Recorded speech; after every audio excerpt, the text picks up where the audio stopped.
Hello, नमस्कार। आज हम शुरू करें कक्षा 12 के लिए हिंदी साहित्य। और हिंदी साहित्य में हम पढ़ेंगे काव्य शास्त्र का टॉपिक, जो परीक्षा की दृष्टि से अत्यंत महत्वपूर्ण है, क्योंकि परीक्षा में सभी जो टॉपिक दिए गए हैं काव्य शास्त्र में, उनमें से प्रश्न पूछे जाते हैं। और हम शुरुआत करें पहले काव्य परिचय में काव्य गुण। काव्य गुण क्या होता है, इससे पहले हम देख लेते हैं काव्य गुण कितने नंबर का होता है। यहाँ परीक्षा में ये 1 नंबर का प्रश्न पूछा जाता है। काव्य गुण या उसकी परिभाषा पूछ सकते हैं, इसके लक्षण पूछ सकते हैं। तो यहाँ पर काव्य गुण 1 नंबर का पूछा जाता है। काव्य गुण 1 नंबर का, और काव्य दोष वो भी 1 नंबर का, यानी दोनों 2 नंबर के पूछे जाते हैं। यहाँ हम पहले काव्य गुण पढ़ेंगे। 1 नंबर का टॉपिक हम क्लियर करते हैं। काव्य में गुण की परिभाषा क्या होती है, प्रश्न पूछ सकते हैं कि गुण की परिभाषा। तो काव्य में शोभा उत्पन्न करने वाले तत्व गुण कहलाते हैं। काव्य में शोभा उत्पन्न करने वाले तत्व गुण कहलाते हैं। लेकिन एक बात ध्यान में रखनी है, काव्य में शोभा की वृद्धि करने वाले, काव्य में शोभा की वृद्धि करने वाले तत्व क्या है, अलंकार। ये बात हमें ध्यान में रखनी है। काव्य में शोभा उत्पन्न करने वाले तत्व तो गुण होते हैं, लेकिन शोभा की वृद्धि करने वाले तत्व अलंकार होते हैं। तो यहाँ पर गुण की परिभाषा ये होती है कि काव्य में शोभा उत्पन्न करने वाले तत्व गुण कहलाते हैं। आचार्य मम्मट के अनुसार इसकी परिभाषा है, काव्य शोभा कर्तारो धर्मा गुणा, अर्थात काव्य में शोभा उत्पन्न करने वाले धर्म तत्व गुण कहलाते हैं। यहाँ पर कई विद्वान इसके 10 भेद, गुण के 10 भेद माने हैं, लेकिन आचार्य मम्मट ने केवल 3 भेदों को ही माना है, और वही सर्वमान्य है। यहाँ देखते हैं, काव्य की आत्मा रस होती है और गुणों से रस का विकास होता है। काव्य की आत्मा रस को कहा जाता है। काव्य का अंतरंग तत्व रस है, और गुणों से रस का विकास होता है। जैसे वीरता, उदारता, शौर्य, दया आदि मनुष्य के गुण है, और इन गुणों से मनुष्य की आत्मा का विकास होता है। उसी प्रकार से काव्य की आत्मा का विकास जो रस है वो गुणों से होता है। ये बात हमें ध्यान में रखनी है। अब हम गुणों के भेद पढ़ेंगे, उनकी परिभाषाएं बारी बारी से पढ़ेंगे, जो परीक्षा की दृष्टि से महत्वपूर्ण है।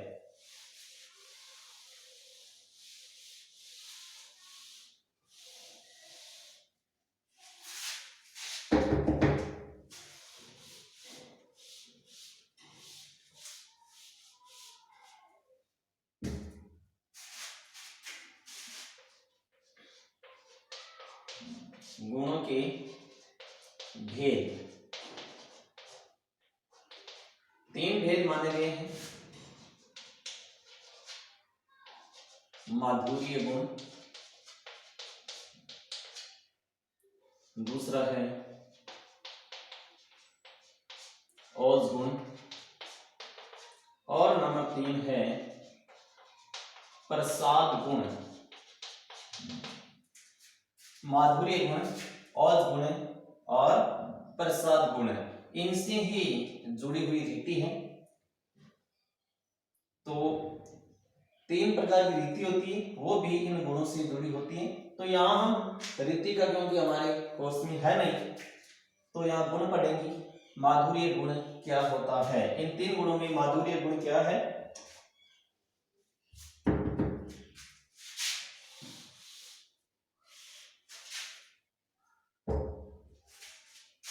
माधुर्य गुण की परिभाषा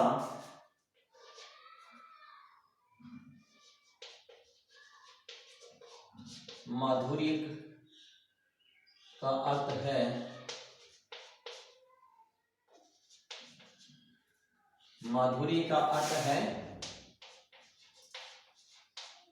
मिठास या मधुरता।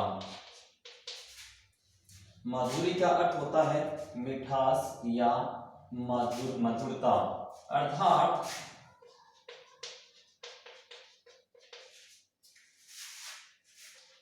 ऐसी रचना जिसे पढ़कर या सुनकर हृदय आनंद से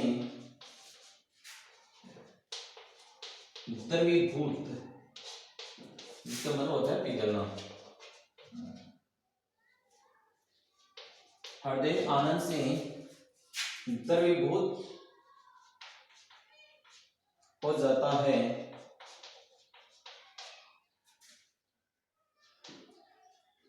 तथा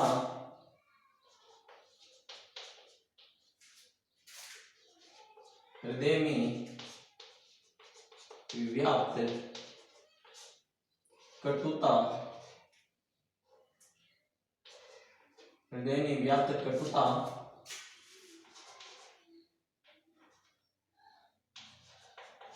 समाप्त होकर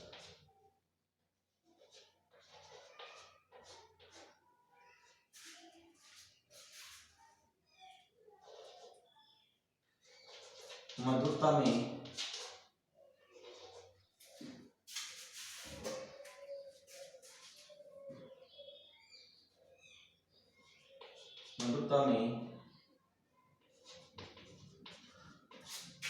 बदल जाती है। वह रचना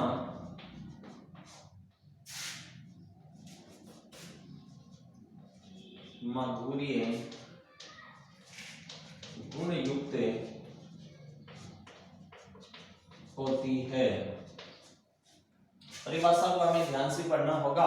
माधुर्य का अर्थ है मिठास या मधुरता, अर्थात ऐसी रचना जिसे पढ़कर या सुनकर हृदय आनंद से द्रवीभूत हो जाता है तथा हृदय में व्याप्त कटुता समाप्त होकर मधुरता में बदल जाती है, वह रचना माधुर्य गुण युक्त रचना होती है। यह परिभाषा हमें ध्यान में रखनी होगी क्योंकि परीक्षा में पूछी जा सकती है। माधुर्य गुण की परिभाषा लिखते हुए एक उदाहरण द्वारा समझाइए। तो यहाँ पर ये परिभाषा उदाहरण हम आगे देखेंगे, पहले हम इसके लक्षण देखेंगे।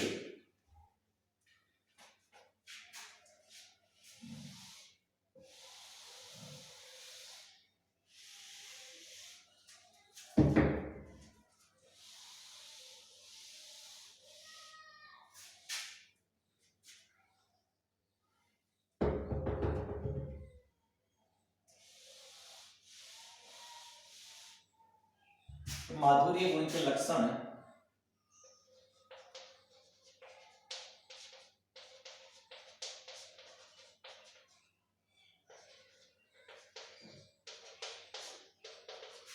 इसके लक्षण है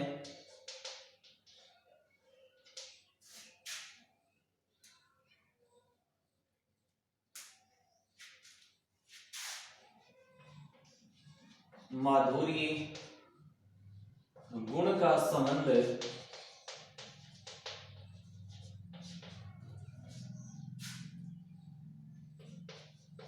श्रृंगार,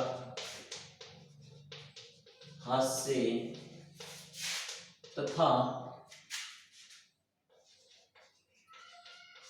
करुण रस से होता है। लक्षण पूछे जाए तो हमें इस प्रकार से लक्षण लिखने। नंबर 1, माधुर्य गुण का यहाँ पर माधुर्य गुण का संबंध श्रृंगार, हास्य तथा करुण रस से होता है। नंबर 2,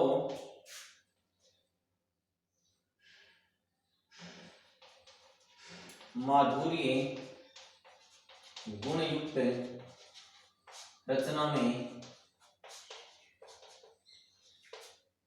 द्वित्व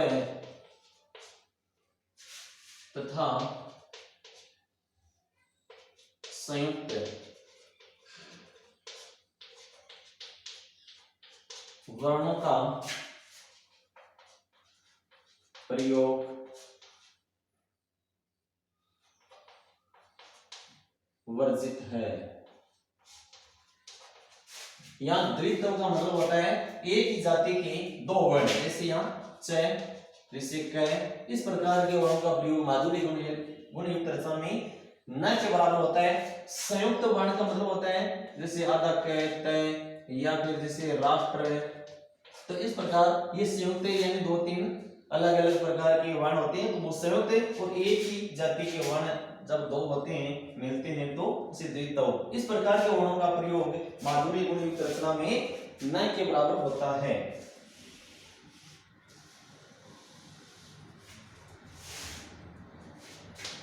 नंबर 3 है इसका मूर्धन्य वर्णों जिसमें प, फ, ड, ढ, ण, र, स्व, री का प्रयोग नहीं होता।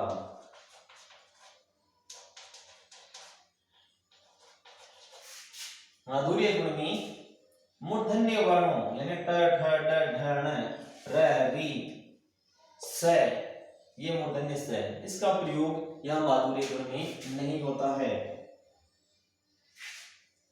चौथा लंबे लंबे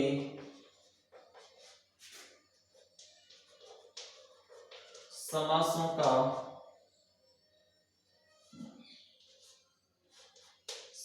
का प्रयोग वर्जित है। लंबे लंबे समासों का प्रयोग वर्जित है। लंबे लंबे समासों का मतलब दो या दो से अधिक शब्द मिलकर के एक लंबा शब्द बनता है, इस शब्दों का प्रयोग माधुर्य गुण में नहीं होता है। पांचवा इसका लक्षण है पंचम वर्णों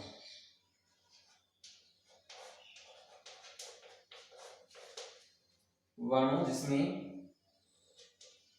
अंग, ये, न और मैं, क्योंकि न मूर्धन्य है,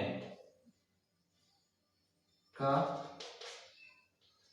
प्रयोग होता है।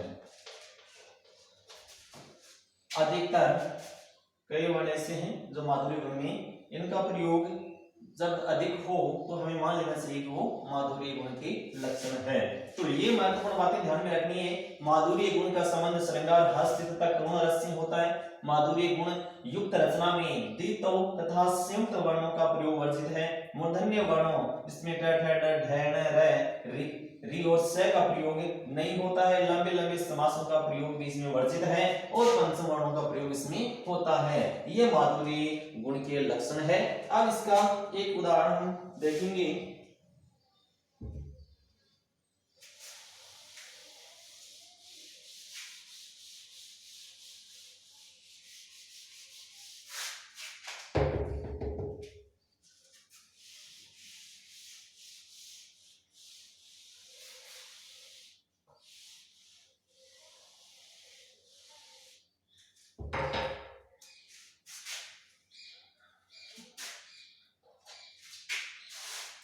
उदाहरण के लिए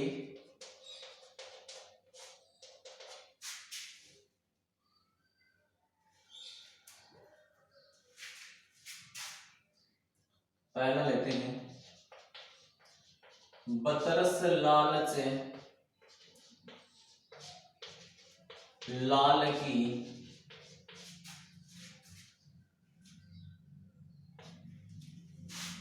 यहां नीचे लिखते हैं इसको,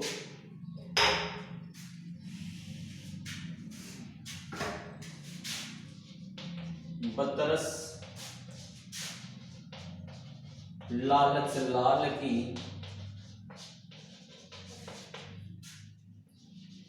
मुरली धरी लुकाय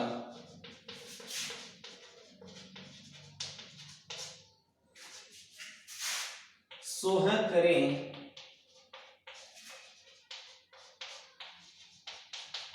बोहनी हंसे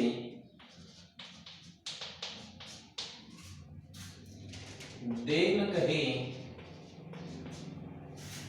नटी जाए। एक उदाहरण तो ये लेते हैं, एक दूसरा उदाहरण और लेते हैं। सगन कुंज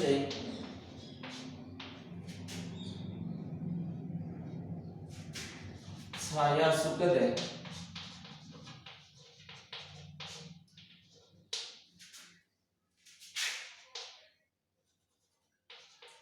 शीतल मंद समीर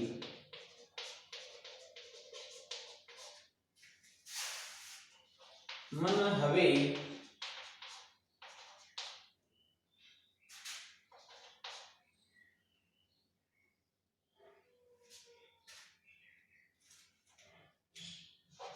जात रहे वार जमुना के तीर। यहाँ पर गोपियां और श्री कृष्ण के बारे में बात हो रही है कि बातों के रस के लाल से गोपी श्री कृष्ण की मुरली को छिपा लेती है। जब वह देने के लिए कहता है तो वह उसकी शपथ लेती है, यानी सौगंध खाती है और मोह से हंसती है, और देने के लिए जब कहता है तो मना कर देती है। तो ये एक माधुर इस रचना को पढ़कर हृदय में प्रसन्नता उत्पन्न होती है और ऐसे वर्णों का प्रयोग नहीं हुआ है जो कठोर हो। सगन कुंज छाया सुखद शीतल मंद समीर मन हवे जात वहे वा जमुना के तीर। यहाँ सगन कुंज यानी एक गोपी को जब वह भगवान श्री कृष्ण के साथ में यमुना नदी के किनारे आनंद खेलती थी, उसमें क्रीड़ा श्री कृष्ण के साथ में क्रीड़ा करती थी, ऐसे समय वो बातें उनको याद आ रही है कि घने कुंजों के बीच सुखद छाया और वह शीतल मंद वायु चल रही है। मेरा मन उसी यमुना के तीर बार बार जाने को कर रहा है। तो इन दोहों को पढ़ करके हमें हृदय में प्रसन्नता होती है। कठोर वर्णों का प्रयोग इसमें नहीं हुआ है, तो ये माधुर्य गुण के लिए अत्यंत उपयुक्त उदाहरण है। तो इन उदाहरणों को अच्छी तरह से याद करेंगे तो ये परीक्षा की दृष्टि से अगर पूछा जाए कि उदाहरण द्वारा उसके लक्षण लिखिए या फिर परिभाषा पूछ करके उसका उदाहरण, तो उदाहरण तो आपको याद करना है क्योंकि उदाहरण लिखेंगे तभी हमारा उत्तर पूर्ण होगा। तो ये तो है माधुर्य गुण। दूसरा गुण लेते हैं हम, नंबर 2 है ओज गुण, जिसका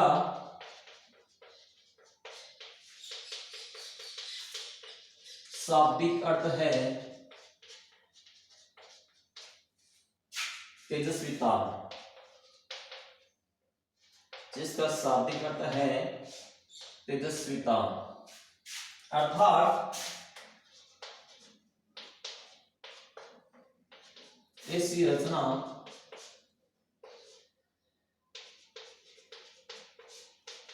जिसे पढ़कर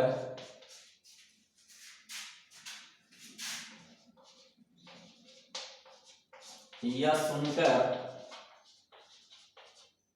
जिसे पढ़कर या सुनकर हृदय में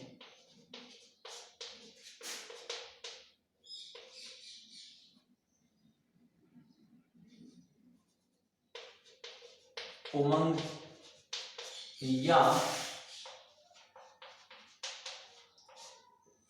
या उत्साह की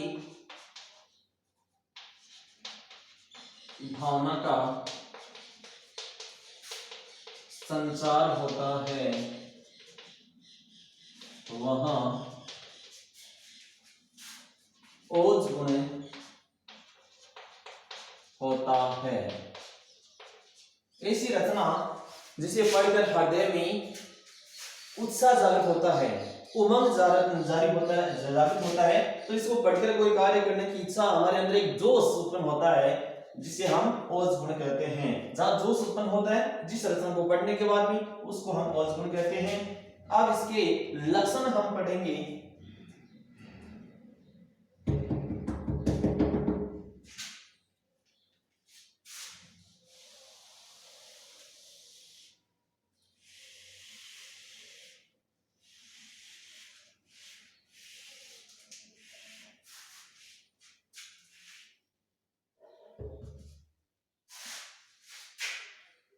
गुण के लक्षण,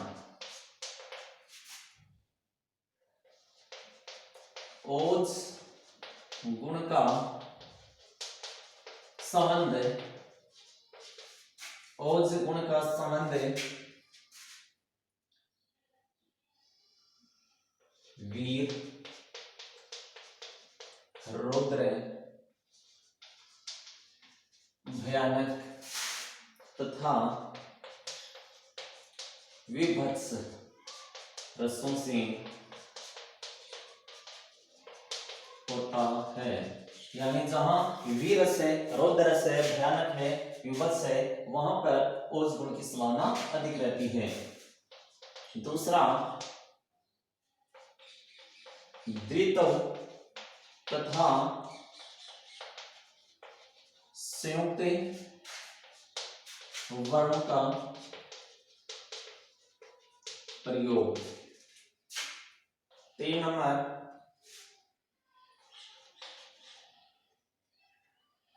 लंबे लंबे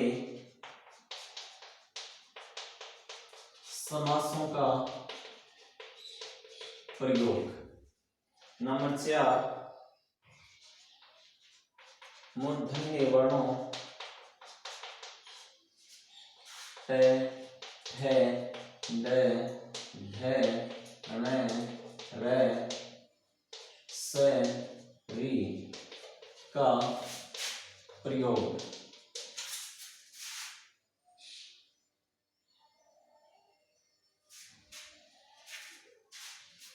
इसका हम मान सकते हैं कि यह माधुर्य गुण का विपरीत है, कि जहां पर द्वित्व और संयुक्त वर्णों का प्रयोग माधुर्य में नहीं होता, वह उसका विपरीत ओज गुण में होता है। लंबे लंबे समासों का प्रयोग माधुर्य गुण में नहीं होता, लेकिन इसमें होता है। मूर्धन्य वर्णों का प्रयोग उसमें नहीं होता, लेकिन इसमें होता है। तो ये बातें हमें कुछ ध्यान में रखनी है, जो ओज गुण के कुछ लक्षण माने गए हैं। तो ये इसके कुछ लक्षण है। अब एक उदाहरण के द्वारा इसको हम समझेंगे।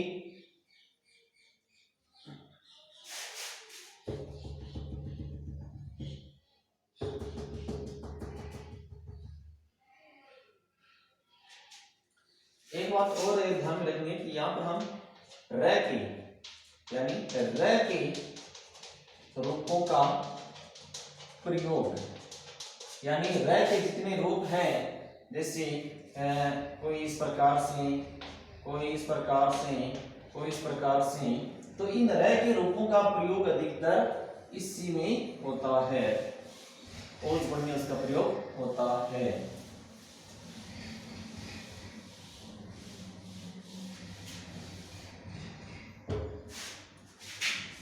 अब इसका एक उदाहरण देखते हैं।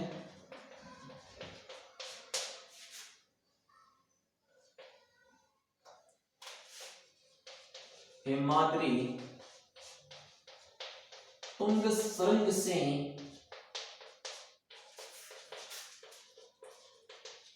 प्रबुद्ध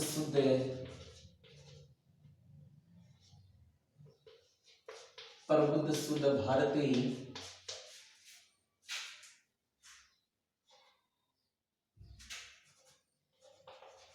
स्वयं प्रभा समूह ज्वाला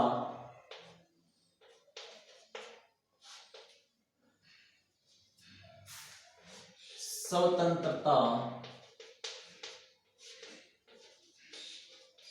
पुकारती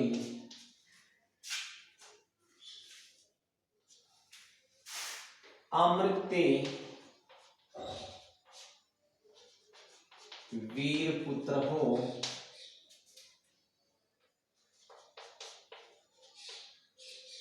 दृढ़ प्रतिज्ञा सोच लो प्रशस्त पुण्य पथ है बढ़े चलो बढ़े चलो।